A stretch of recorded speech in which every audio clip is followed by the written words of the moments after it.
Hello everyone, welcome back to Chimu's Chemistry, an online platform that will make your chemistry your chemistry. आता माझा जो ऑफलाईनचा class आहे त्याच्यामध्ये solid state आणि halogen derivative या दोन चॅप्टर वरती मेजर टेस्ट होणार आहे. तर त्याच्यामुळे हॅलोजन डेरिव्हेटिव्ह सोबत आपण MHT CET सॉलिड स्टेटचे एमसीक्यूज पण पाहिजे. या व्हिडिओमध्ये आपण लेवल 1 म्हणजे इझी एमसीक्यूज पाहणार आहे. Let us start with question number 1. Amorphous solids possesses sharp melting point 9, they melt over range of temperature, possesses long and short range arrangement 9, only short range arrangement, they have definite heat of fusion नाही त्यांचं काहीच property कोणतीच property ही definite नसते, shows isotropy correct आहे option number D. Amorphous solids show isotropy and crystalline solids show anisotropy. That is different value of dielectric constant, refractive index, electrical properties in different direction. Question number 2. Which among the following is anisotropy? Anisotropy crystalline solid ची property है. So shortly they are asking which is crystalline. Paper, plastic, glass. हे तीन तर नहीं है. So sodium chloride is ionic solid, hence crystalline solid. Glass is crystalline है का? नहीं. True solid? नहीं. Polymeric mixture? नहीं. Super cooled liquid textbook मधली as it is line है.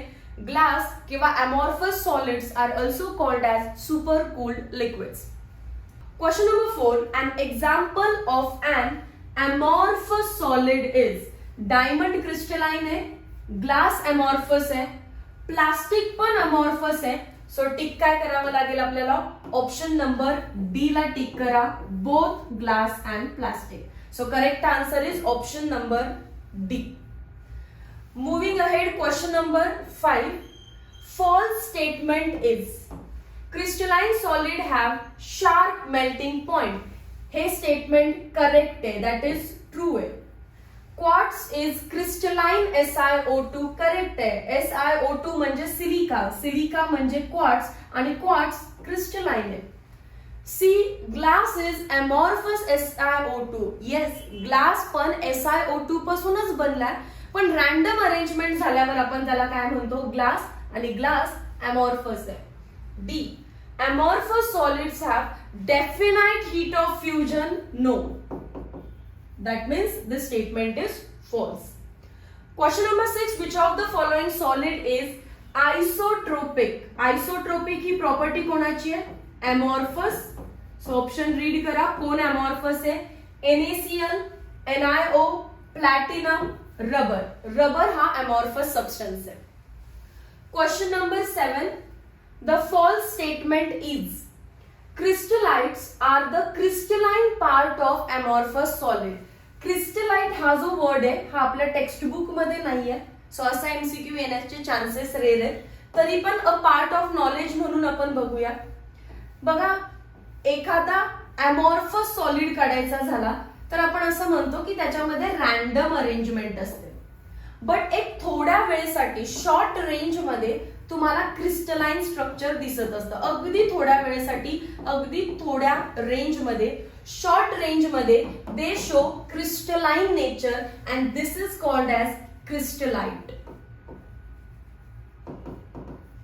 Amorphous solid completely random arrangement दाखवत नाही, तर अगदी छोट्याशा रेंज मध्ये, शॉर्ट रेंज मध्ये ते क्रिस्टलाइन अरेंजमेंट दाखवतात. सो या पर्टिक्युलर पार्टला क्रिस्टलाइट असं म्हणतात. So option number A correct आहे. Crystallite is a crystalline part of amorphous solid. NaF and MgO are isomorph. Iso म्हणजे सेम, मॉर्फ म्हणजे structure. Sodium fluoride, magnesium oxide. True आहे हे पण ट्रू आहे. Crystallites are also called as unit cell. मी याला unit sale म्हणू शकते का? नाही, बिकॉज हे रिपीट झालेलं नाहीये.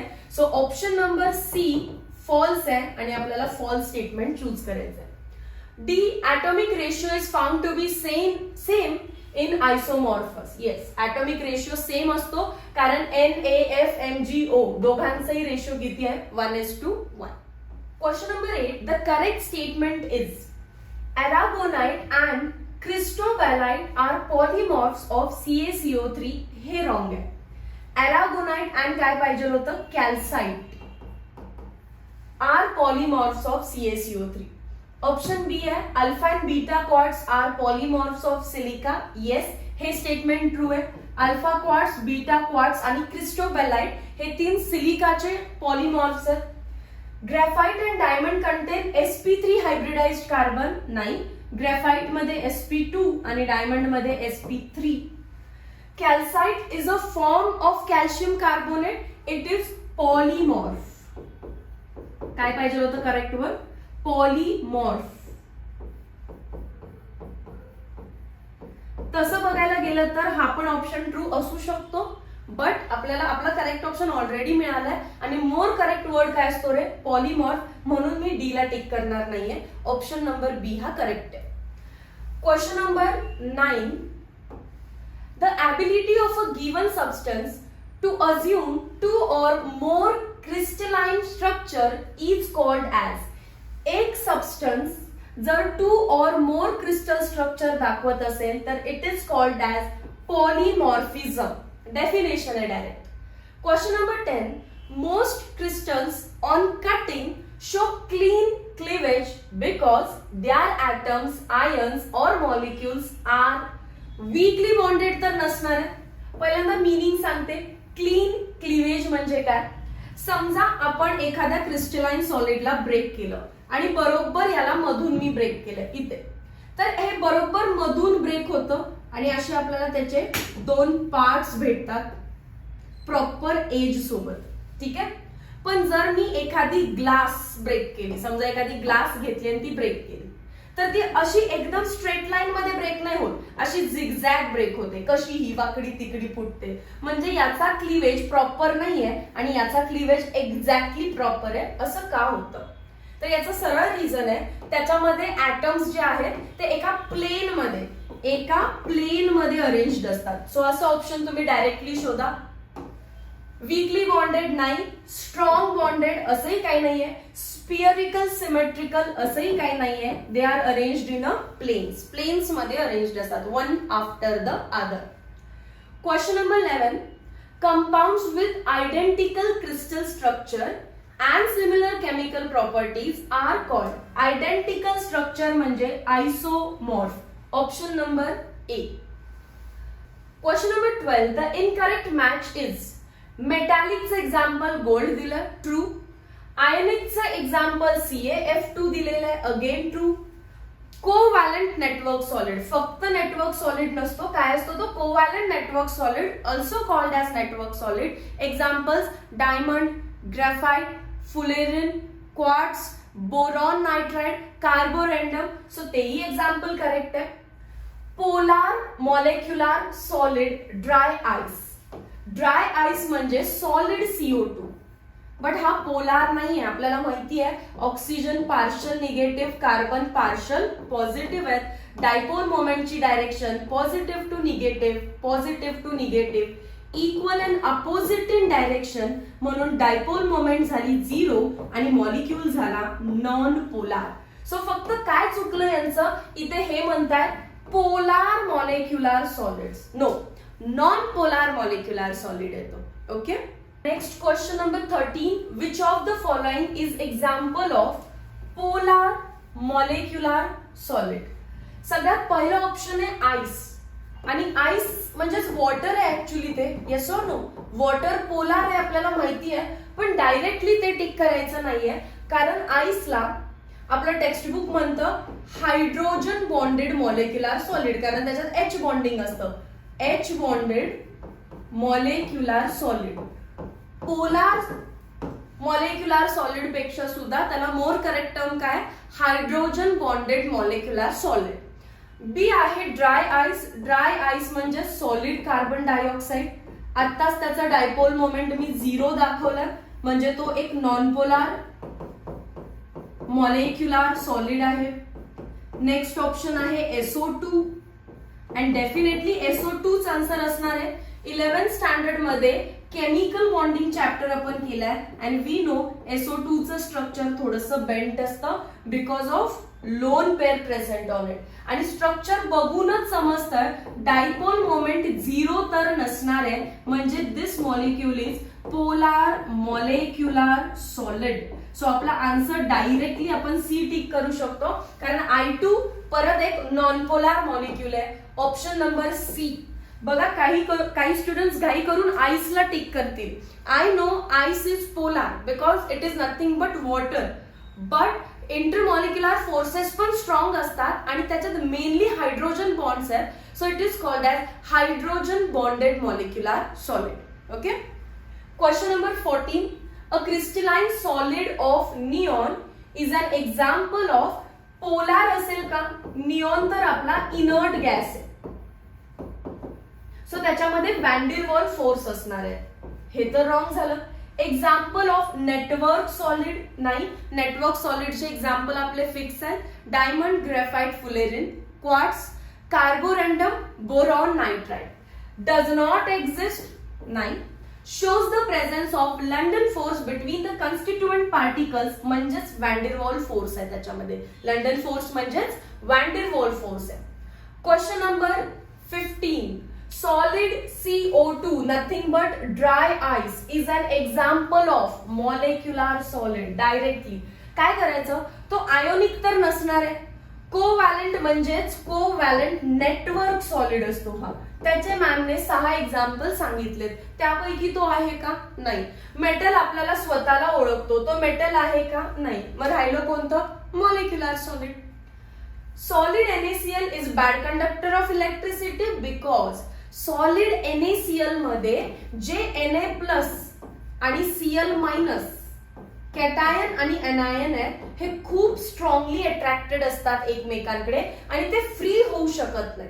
जर तुम्ही त्याला पाण्यामध्ये टाकलं तर पाण्यामध्ये ते फ्री होतात आणि आयन्स म्हणून ते फ्लो करतात. So they conduct electricity in water, but जर ते सॉलिड स्टेट मध्ये असतील तर इलेक्ट्रिसिटी कंडक्ट करू शकत नाहीत. रिझन काय आहे? कॅटायन एनायन आहेत but they are not free to move. The ions Na+ and Cl- are not free to move in solid state, but पाण्यामध्ये ते freely move करू शकतात.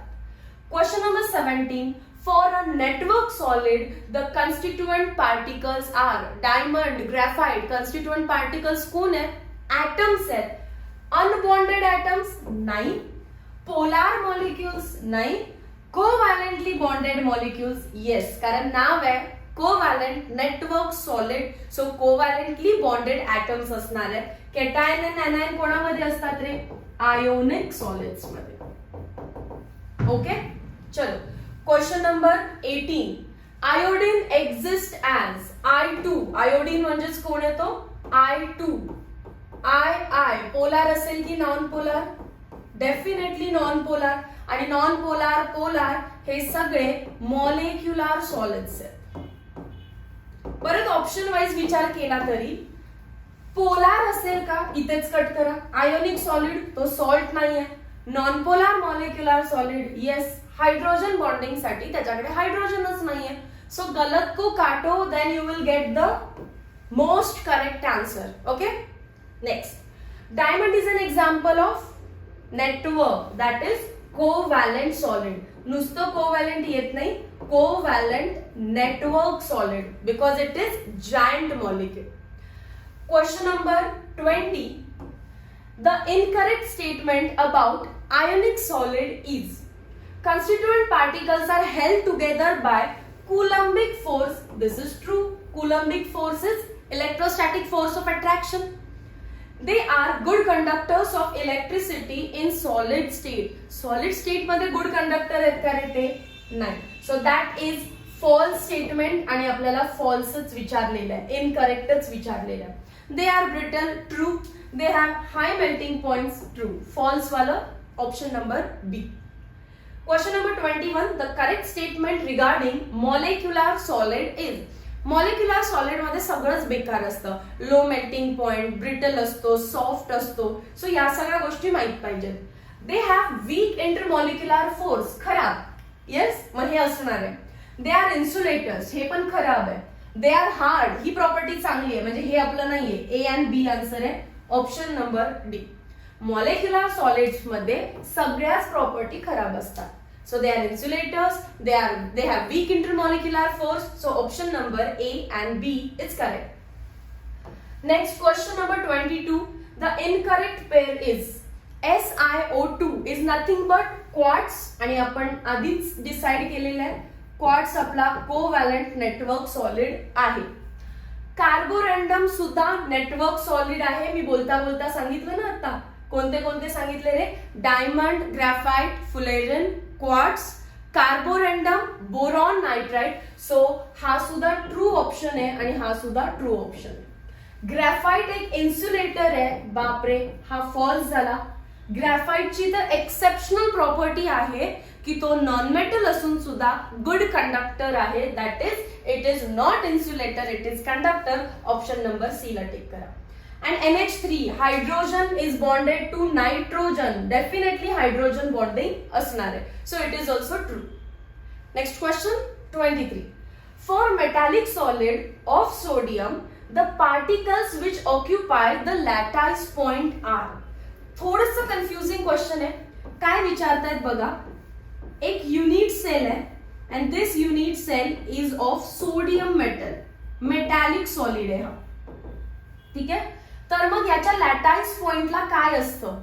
सोडियम ऍटम्स असतात की सोडियम आयन्स असतात असं विचारलं. याच्या लॅटाइस पॉइंटला एक्झॅक्टली काय असतं तर Na+ असतो आणि इलेक्ट्रॉन बाहेर असतो. Na+ असतो, इलेक्ट्रॉन बाहेर असतो. कारण मेटॅलिक सॉलिडची डेफिनेशन काय आहे रे. The electrostatic force of attraction between positively charged metal and negatively charged sea of electron. याचा अर्थ तिथे डायरेक्टली मेटल ऍटम नसतो तर मेटलचे आयन्स असतात. कोणतं ऑप्शन टिक करायला पाहिजे आपण. ऑप्शन नंबर बी.